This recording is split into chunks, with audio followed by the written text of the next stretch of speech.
সবাইকে জানাচ্ছি আদাব নমস্কার। আমার নাম রুদ্রদেব। আমি শানসেন মডেল হাই স্কুলের ষষ্ঠ শ্রেণীর একজন ছাত্র। আজ আমি বিজ্ঞান নিয়ে আলোচনা করব। আজ বিজ্ঞানের ফিজিক্স নিয়ে আলোচনা করব। তো শুরু করা যাক।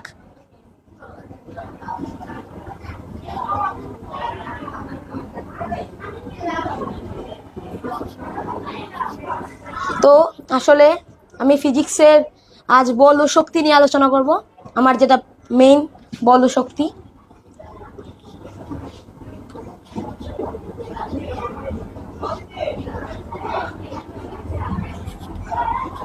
তো আসলে আমরা জানি বলটা কি। বল হচ্ছে আমাদের বল মানে শক্তি। তো বলটা হচ্ছে আমরা যখন একটা বস্তু ধাক্কা দেই, অর্থাৎ আমরা বলতে পারি যার মাধ্যমে বস্তু গতি গতি গতি সঞ্চার হয়, সেটাই হলো বল। যদি এই বস্তুটাকে যদি আমি ধাক্কা দেই, তাহলে কি এটা গতি সঞ্চার করছে, মানে আমার এটা স্থির অবস্থা থেকে বস্তুটা সরে যাচ্ছে, তার মানে বস্তুর মধ্যে গতি সঞ্চার করছে। তো এটা যার মাধ্যমে হয়েছে, যার ফলে হয়েছে, সেটাই হলো বল। তার মানে আমরা বলতে পারি যে বল হচ্ছে গতি সঞ্চারে বল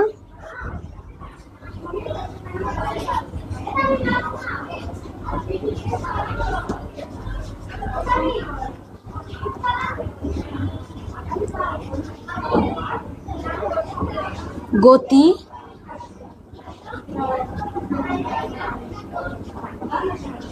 সৃষ্টি হয়, সেটাই হলো বল। বল কি? যার মাধ্যমে গতি সৃষ্টি হয়। তো বল কিন্তু অনেক ধরনের থাকতে পারে। যেমন তো একটা বল হচ্ছে যেটা ইম্পর্টেন্ট, ঘর্ষণ বল।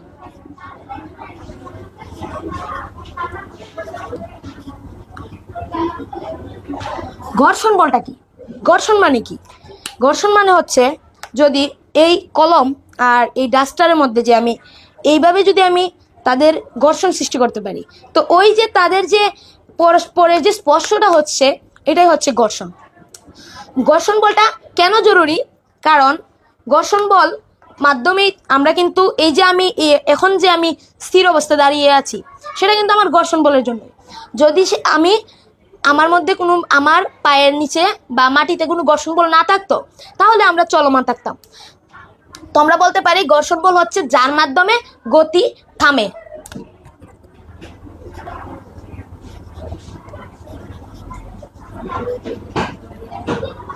মাধ্যমে গতিশীল বস্তু স্থির হয়।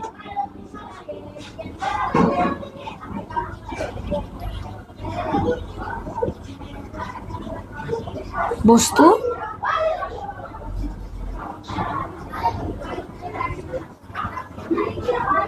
তো আমি কি লিখছি? যার মাধ্যমে গতিশীল বস্তু স্থির হয়। তো আমি একটা উদাহরণ দিতে পারি। বলতো যে আমরা যদি আমরা দৌড়ার সময় আমরা থেমে যাই কেন?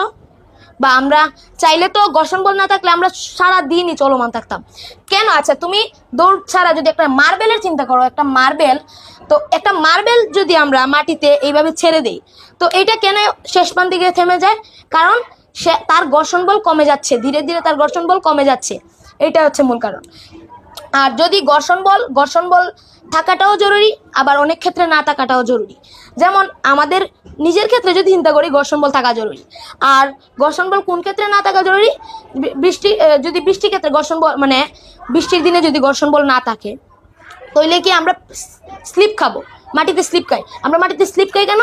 কারণ হয়তো আমার পৃষ্ঠদর্শী ঘর্ষণ বল কম, হয়তো আমার মানে পায়ের মধ্যে ঘর্ষণ বল কম। এখন বলতে পারো যে পায়ের মধ্যে কিভাবে ঘর্ষণ বল সৃষ্টি হয়?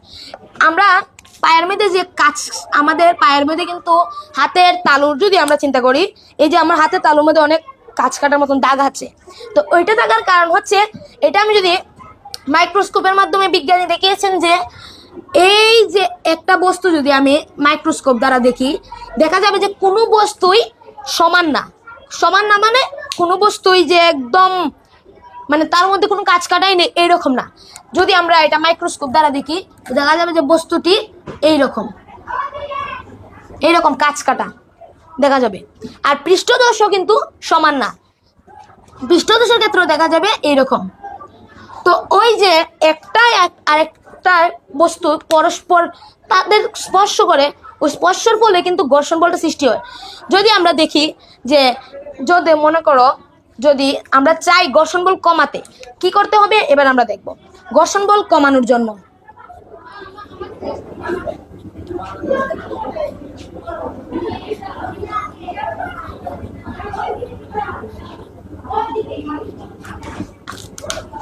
তো এবার আমরা দেখব ঘর্ষণ বল কমানোর উপায়। আসলে ঘর্ষণ বলটা কমানোর উপায়, আচ্ছা আমরা যদি ক্যারাম বোর্ডে কেন মানুষ, তখন কিন্তু আমাদের ঘর্ষণ বল, আমি যে একটু আগে বললাম যে কোনো কোনো ক্ষেত্রে আমাদের ঘর্ষণ বল প্রয়োজন, আবার কোনো কোনো ক্ষেত্রে আমাদের চাই যে ঘর্ষণ বলটা কিভাবে কমানো যায়।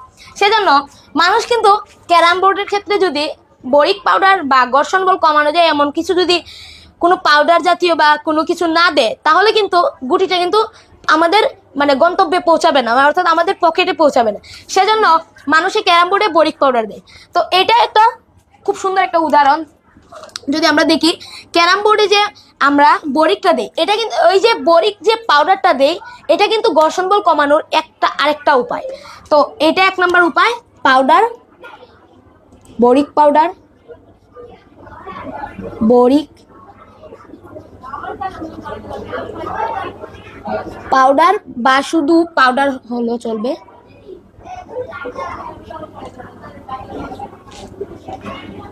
পাউডার হলে কিভাবে চলবে আমি বলি।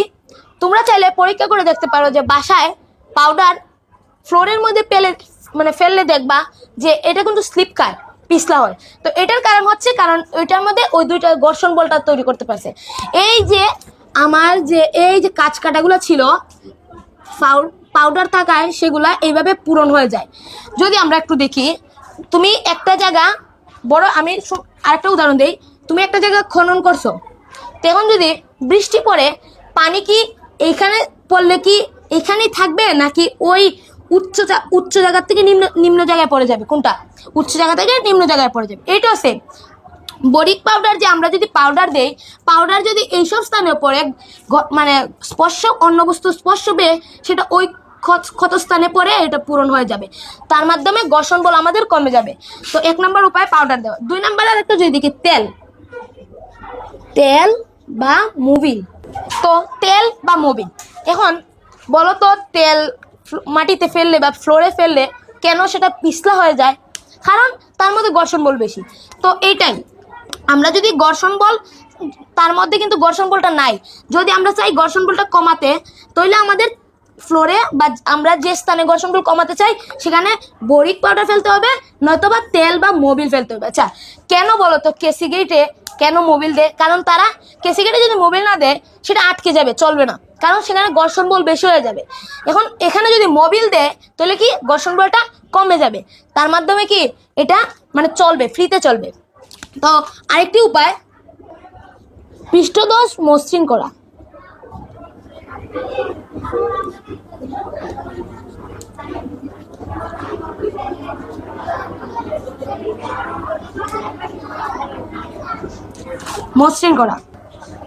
পৃষ্ঠদেশ মসৃণ করা তো কিভাবে?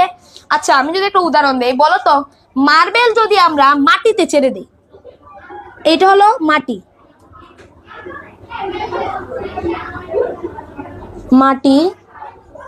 আর একটা মার্বেল যদি আমরা টাইলসে ছেড়ে দিই,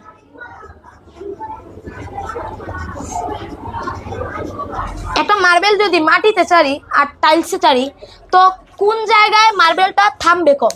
অবশ্যই টাইলসে, কারণ টাইলসে পৃষ্ঠদেশটা কি মসৃণ, আর মাটির পৃষ্ঠদেশ কি মসৃণ না। তো তোমরা জানতে হবে মসৃণটা কি। মসৃণটা হচ্ছে কাচের গ্লাস ধরলে খসখসে লাগে না, তো এটাই হচ্ছে মসৃণ। তো টাইলস ধরলেও কিন্তু খসখসে লাগে, কিন্তু মাটি ধরলে কি খসখসে লাগে না, তার মানে এটা মসৃণ না। তো যদি পৃষ্ঠদেশ মসৃণ না থাকে আমাদের মসৃণ করতে হবে। তো এটা ছিল ঘর্ষণ বল কমানোর উপায়। এবার আমরা দেখব ঘর্ষণ বল বাড়ানোর উপায়।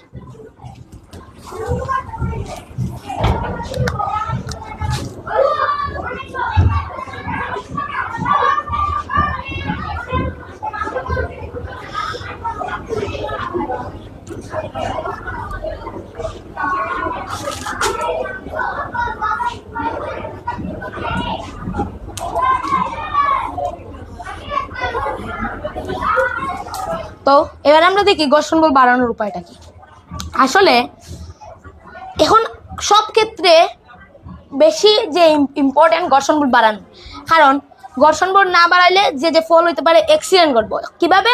কারণ রাস্তার মধ্যে, আচ্ছা আরেকটা উদাহরণ, রাস্তার মাঝে যদি এইভাবে কেন দেওয়া থাকে, অর্থাৎ আমরা যদি লক্ষ্য করে দেখি রাস্তাটা কিন্তু বেশি কাজ কাটা থাকে। কেন? কারণ এটা একটা সড়ক, মেন কথা। আরেকটি কথা হচ্ছে এখানে গাড়ি ঘোড়া চলাচল করে, আর গাড়ি ঘোড়ার মধ্যে যদি ঘর্ষণ বল না থাকে তাহলে এই গাড়িটা যখন ব্রেক করবে, ব্রেক করার সঙ্গে সঙ্গে গাড়িটা উল্টে যাবে।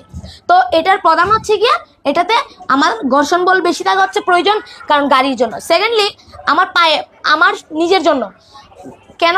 কারণ যদি আমাদের মধ্যে ঘর্ষণ বল না থাকে আমরা হাঁটতে পারবো না, এখানে হাঁটলে পড়ে যাব, অর্থাৎ আমরা সোজা হয়ে দাঁড়াতেই পারবো না যদি ঘর্ষণ বল না থাকে। যে কোনো স্থানে আমরা স্লিপ খেয়ে পড়ে যাবো। আচ্ছা কেন বলো তো আমরা পানি যেখানে থাকে এখানে স্লিপ খাই? ওই যে বৃষ্টি পড়লে, বৃষ্টির কেন আমরা স্লিপ খাই? কারণ ওই বৃষ্টির সময় ঘর্ষণ বল বেড়ে যায়। তো এবার আমরা ঘর্ষণ বল বাড়ানোর উপায়গুলো দেখে নিই। পৃষ্ঠদেশে কাঁচ কাটা তৈরি করা।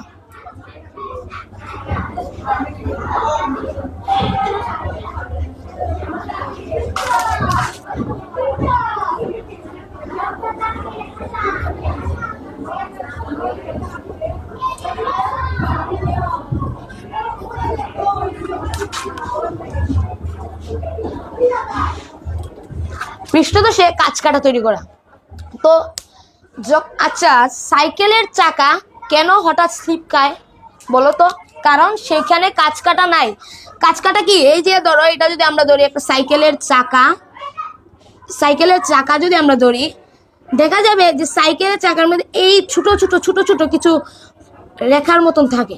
তো এটা থাকার কারণ তারা এখানে ঘর্ষণ বল বাড়ানোর জন্য এটা দিয়ে দেয়। আরেকটা যদি আমরা সাইকেলের চাকার যদি এই দৃশ্যটা দেখি, এটা মনে করো সাইকেলের চাকার এক ভাগ, তো দেখা যাবে এখানে এইরকম দাগ কিছু একটা থাকে। এটা থাকার মূল কারণ ঘর্ষণ বল। বুঝে নিবা যেখানে কাঁচ কাটা বেশি সেখানে ঘর্ষণ বল বেশি। আরেকটা কথা হচ্ছে ঘর্ষণ বল বাড়ানোর জন্য কি করতে পারি? ঘর্ষণ বল বাড়ানোর জন্য আমরা পৃষ্ঠদেশে কোনো রকম মসৃণ করা যাবে না। তো কি বলতে পারি? মসৃণ পৃষ্ঠদেশকে আমাদের সুমসৃণ বা মসৃণ করা যাবে না, মানে মসৃণ থাকলে এটাকে আমরা মসৃণ থেকে সরিয়ে নেব, অর্থাৎ কাঁচ কাটা তৈরি করব।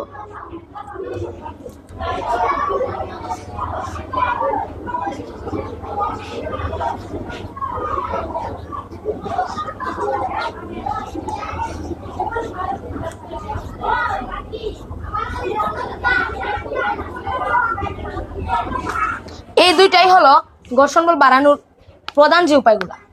তো এবার আমরা একটা চিত্র সহকারে আমরা একটু বুঝে নেই আরেকটা টপিকে, যেটা আমরা বল টপিকটা এইখানেই শেষ হলো। এবার আমরা শক্তি বুঝে নিই। শক্তিটা মূলত কি? শক্তি কিন্তু অনেক ধরনের থাকতে পারে, বিদ্যুৎ শক্তি, গতি শক্তি, শব্দ শক্তি, অনেক শক্তি। তো গতি শক্তি নিয়ে আমরা প্রথম আলোচনা করি। গতিশক্তিটা আমরা প্রথমেই বুঝে নিয়েছিলাম যখন বলের সময়। গতিশক্তিটা মূলত সেম বলের সংজ্ঞা।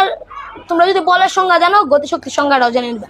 কারণ বলের মাধ্যমে বস্তু স্থির থেকে যখন স্থির অবস্থার পরিবর্তন ঘটে তখনই বলা হয় তাকে গতিশক্তি। অর্থাৎ বল প্রয়োগের মাধ্যমে স্থির অবস্থার পরিবর্তনকেই বলা হয় গতিশক্তি। তো এবার আমরা গতিশক্তি বুঝে গেলাম। গতিশক্তির সূত্রটা হচ্ছে ইকে ইকুয়াল হাফ mv স্কয়ার। ইকে সমান হাফ mv স্কয়ার। তো এটা হচ্ছে গতিশক্তি সূত্র। তো গতিশক্তি আসলে আমরা বুঝে গেছি, গতিশক্তি শেষ। এবার হচ্ছে শব্দশক্তিটা হচ্ছে এটাই যে যখন এই যে আমি কথা বলতেছি, এটা কিন্তু আমার শব্দশক্তি। এইগুলো শক্তিগুলো আসলে সুজাই।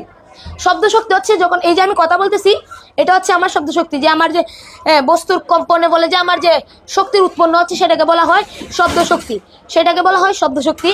তারপর আরেকটা হচ্ছে যে যখন আমরা বলি এই যে শব্দশক্তির পরে যে বিদ্যুৎ শক্তি, এই যে আমার ফ্যান চলে, বাতি চলে, তো এইগুলা হচ্ছে আমার বিদ্যুৎ শক্তির জন্যই। তো এটাই ছিল আমার শক্তির মূল বিষয়। তো আমার বল শক্তি শেষ। এই বলে আমি সবাইকে ধন্যবাদ জানিয়ে আমার উপস্থাপন শেষ করলাম। ধন্যবাদ সবাইকে।